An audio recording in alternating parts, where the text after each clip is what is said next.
Hello and welcome back to analyzing the Super Smash Bros. Classic Mode routes, now with the fighters who first appeared in Melee. Melee is a game I played countlessly, and is still being played at the competitive level today. The characters in this game are some of my favorite introduced to the series, like Young Link and Ice Climbers, so I expect some awesome routes. Let's see if any of these 14 characters can top the details within Ness's classic route, starting with Peach.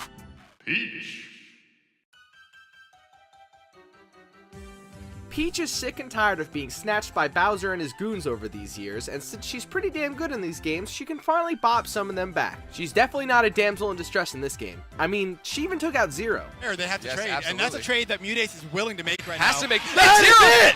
Oh, Mutace takes it with a forward air from Ledge. Oh my The entire goodness. Florida crowd popping off. Peach starts off her route by taking out Bowser Jr. You know, the Koopa kid that called her mommy? Yeah, that one. This is followed by a match with Ganondorf on Mushroom Kingdom and a match with Donkey Kong on the Battlefield version of 75M. Notably, the DK she's facing is using the classic Donkey Kong skin rather than his regular attire. Then, of course, we have the obligatory Koopalings fight. The character icons this time are in the order they appear in New Super Mario Bros. U, being Lemmy, Morton, Larry, Wendy, Iggy, Roy, being Lemmy, Morton, Larry, Wendy, Iggy, Roy, and Ludwig. Appropriately enough, this battle is done on the Mushroom Kingdom U stage. After a fight with King K. Rool, Peach finally gets to take revenge on Bowser. Take that, you big dumb! It all ends with a fight with Master Hand. Yeah, I know what you're thinking. Not Giga Bowser? Doesn't make any sense. She's a Mario character and she's Princess Peach, but whatever. Bowser. Bowser has some issues, obviously, and I guess killing anything red is one of them. The title of this route is The Red One, every red one, showing Bowser's constant need to kill Mario. In fact, he started by killing a bunch of Mario cosplayers just trying to have a good time. Next, he faces the original red-clad fighting character, Ken. You know who else is red? Samus apparently, though I think of her more as an orange myself. Other characters he faces are Charizard, another more orange character in my mind, Incineroar, and Diddy Kong, again, hardly red. What is it, this shirt, I guess? Bowser's classic mode ends different than others, with the penultimate battle being between him and Rathalos, which I guess is red, sure. The end fight is against Mario, obviously, who turns into Metal Mario upon defeat. Yeah, screw that guy though. Side smash that bitch. Ice Climbers. The Ice Climbers are back, yo, and there's no more rules against teaming up now, so that means they get to take on some of gaming's most recognizable duos. This includes Link and Zelda, Ken and Ryu, the adorable Villager and Isabelle, DK and Diddy, Pit and Palutena, and Mario and Peach. I find it odd that it's not Mario and Luigi, considering they're the bros part in Super Smash Bros., but alright. This all ends with a fight between the Smash duo themselves, Master Hand and Crazy Hand. This is the only route that I feel it's justified to have both of them, considering, you know, they're facing the duo character. Sheik.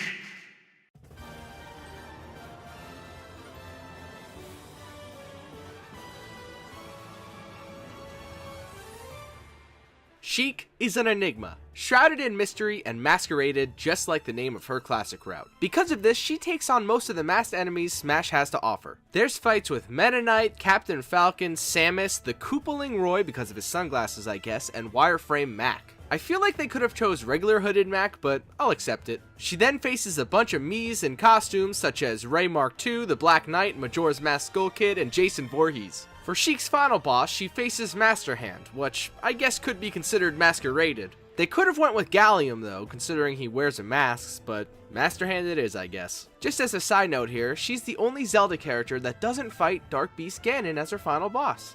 Interesting. Zelda.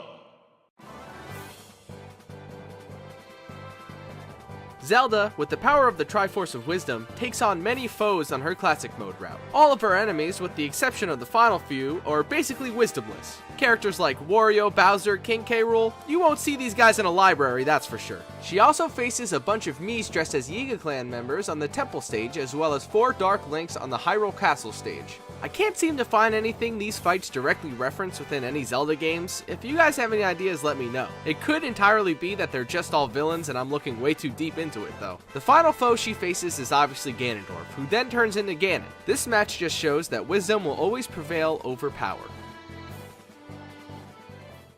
Dr. Mario! In possibly the most underwhelming classic route we've come across, Dr. Mario fights colored characters based on the 3 viruses from the Dr. Mario games, being Fever, Chill, and Weird. He faces Mr. Game & Watch, Kirby, Yoshi, Wii Fit Trainer, Rob, and Wario, all being 3-on-1s with the colors of the enemies being yellow, blue, and red. The only interesting fight here that's possibly a reference is with Wario. Wario is a villain in the Dr. Mario game on the N64, though he might just show up here because he has alternate colors of red, blue, and yellow. Honestly though, what are you going to do with a Dr. Mario route that doesn't have to do with his pill abuse? His final battle is again against Master Hand. Pichu!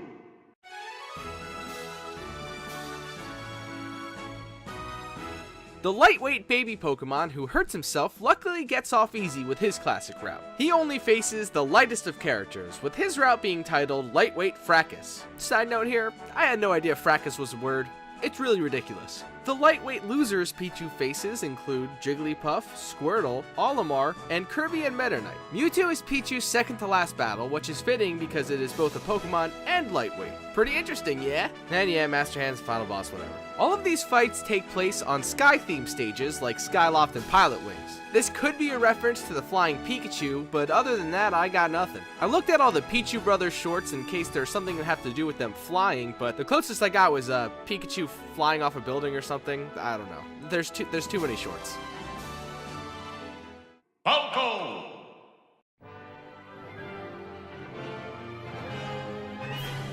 I just gotta know why above is all lowercase. Nothing else is lowercase here. Soar above the darkness, why is above the lowercase one?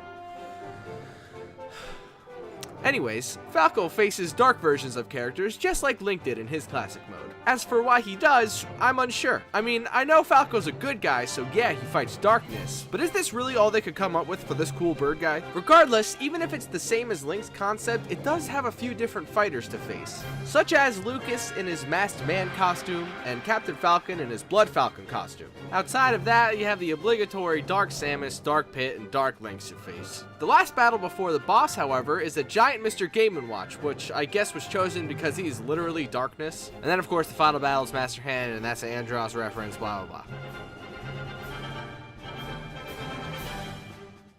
Marth! Marth faces dragon characters in his classic route, which is a reference to his first ever appearance in game as well as the first ever Fire Emblem game, Fire Emblem, Shadow Dragon, and the Blade of Light. In this game, Marth leads an army against the Dolar Empire, which is controlled by Medius, who is in fact the Shadow Dragon the title refers to. So naturally, Marth is going to kill any dragon he sees. He is a knight after all. Dragons, according to Smash Brothers, include a giant Charizard, a horde of Yoshis, King K. Rool, who's definitely more of a gator than a dragon, a bunch of Miis in costumes relating to dragons, Ridley, and the Fire Emblem character who is literally a dragon, Corrin. All of these fights take place on stages with a medieval theme. So basically just Fire Emblem and Zelda stages, like Colosseum, Arena Ferox, and the Bridge of Elden. Finally, we end with a boss fight against Rathalos. Good thing they added a dragon boss to this game too, so we don't have to deal with another Master Hand fight. Young Link!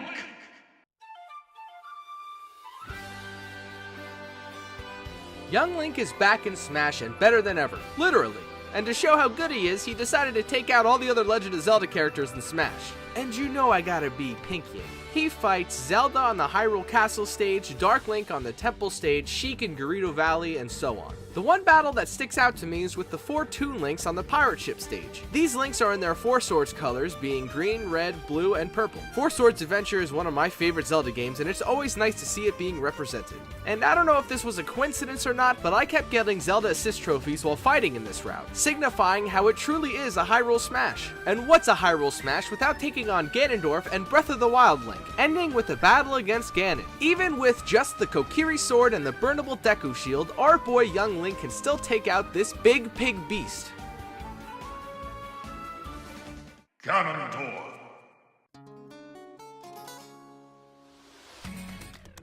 Here we have yet another classic route title including Darkness in it, but this time you are the Darkness because you're the great king of evil himself.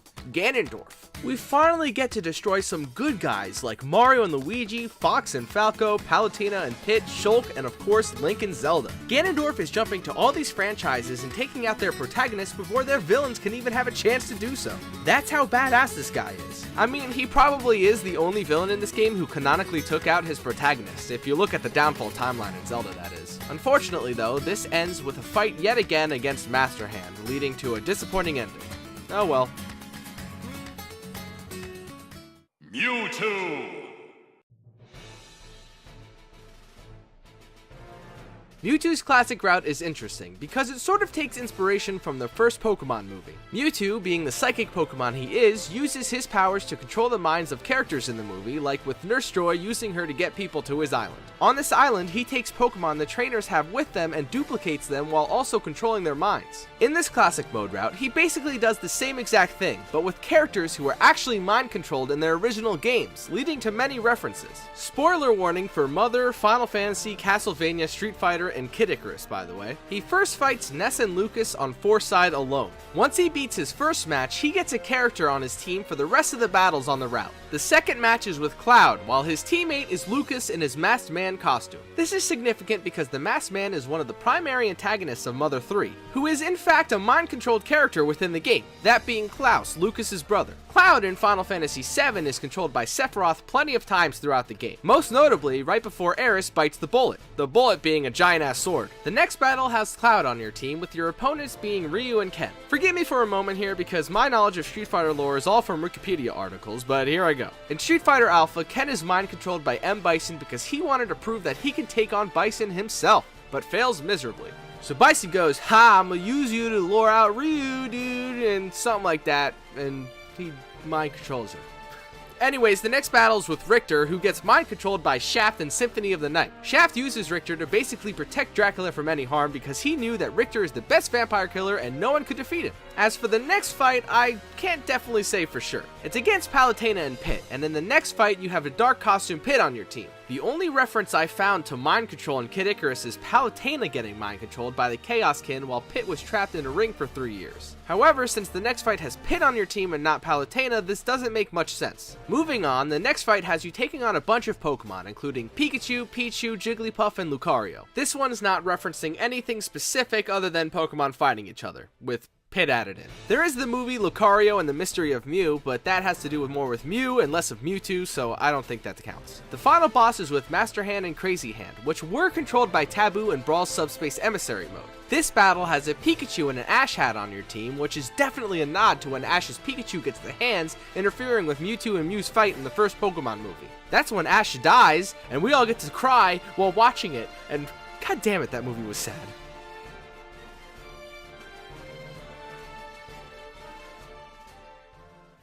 Roy.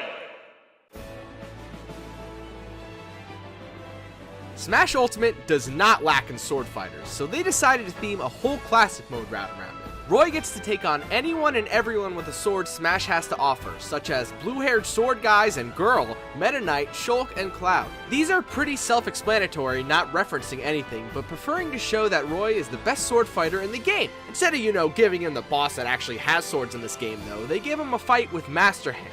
Way to not stick to your theme. I do appreciate the picture that shows up at the end of the credits though, showing Roy next to Roy. That's pretty neat. Mr. Game & Watch.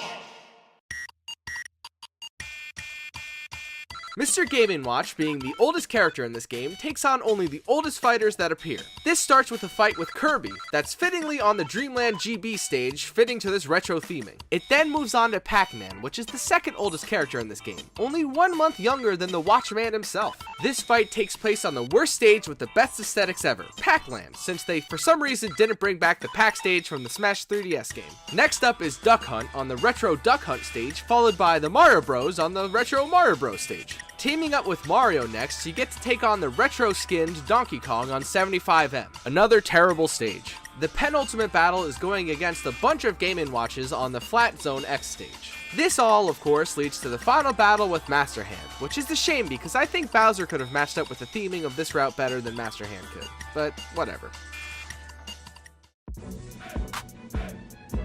That was everything I could find on the Melee Fighters classic routes in Smash Ultimate. I'm by no means a Nintendo expert, so if I missed anything, let me know in the comments below. I really love digging deep into all these different franchises and seeing the hidden lore put into some of these classic routes. I hope you enjoyed this episode, and I hope to see you next time for the Brawl Fighters.